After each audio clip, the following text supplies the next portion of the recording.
Hey guys, Evan Ork here, back with another video, and today we're going to be doing a fan review episode of my friend Robo's new fan film.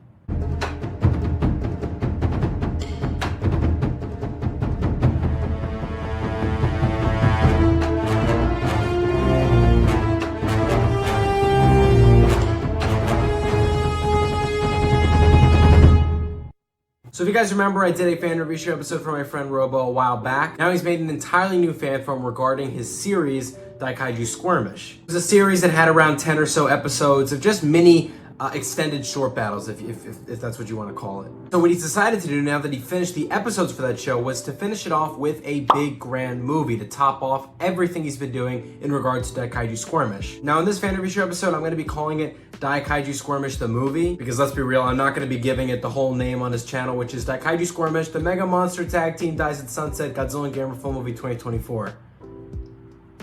Yeah, YouTube's not going to allow me to put that whole title in there. I'm just going to simplify it. Robo, hope you don't mind that I'm rebranding your work. I'm also being very generous because, yet again, he has not made a fan film that's over 15 minutes. It was slightly under, but not enough for me to the point where I'm going to be like, no, I'm not going to do a review on it. Because you know me, I like to review fan films that have, you know, good run times. I don't want them to be short like short battles. This just made the cut. And with that, let's get into the pros.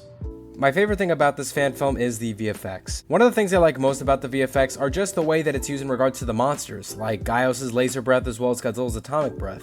I also like that there were a lot of consistent flares and lasers from the ships themselves, and probably the best example of the VFX came from Ultra 7 at the end. This is of course when he went, total crazy mode on every single remaining Gaios in New York City. I also love the fact that you tried to do 3D modeling. Of course it was only in one major scene, but from what I saw, it looked like you were really getting the hang of it and you could do even more with it in future fan films. I think the red light in this setting itself is also a good testament to just how good it really looks, especially since some of the red lights reflect on the figures a little bit, so it matches the set very, very nicely. The next thing I like about this fan film are the sets. Most of the sets in this fan film take place in the city, in which I like that there's a combination between the practical city sets and the visual city sets. I think both of these come together really, really well, and I also like that there's a sunset background in the city landscape as well. It really makes the set pop a lot more, and the sky background for the sunset also looks heavily improved, since I think I remember not liking your sky background too much in the past.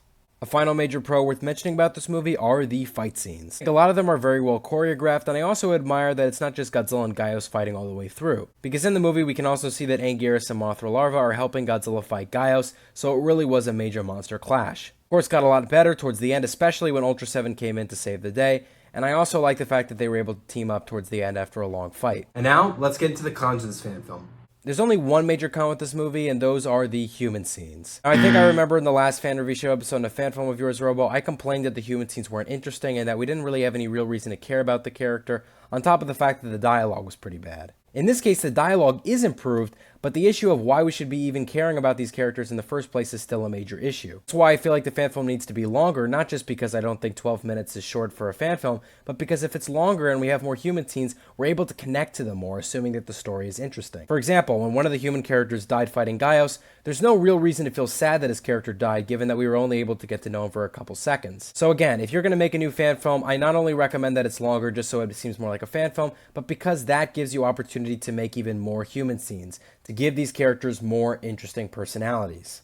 There you have it, guys. Those are my pros and cons for Daikaiju Skirmish, the movie. Of course, I'm going to be rating this a very high score, given that it only had one con, and that is a simple 9 out of 10. Yes, it was a half a point improvement from the last fan film, which I think is pretty substantial, and thank God in your case it's not an 8.7, 8.8, just a simple 9. I think the human story, though, just like the last fan film, still needs work. Make sure to also subscribe to his channel. He just recently hit 1,000 subscribers, so congrats to Robo on that. Thank you guys for watching. Hope you enjoyed. Like, comment, subscribe. See you guys later, and bye-bye.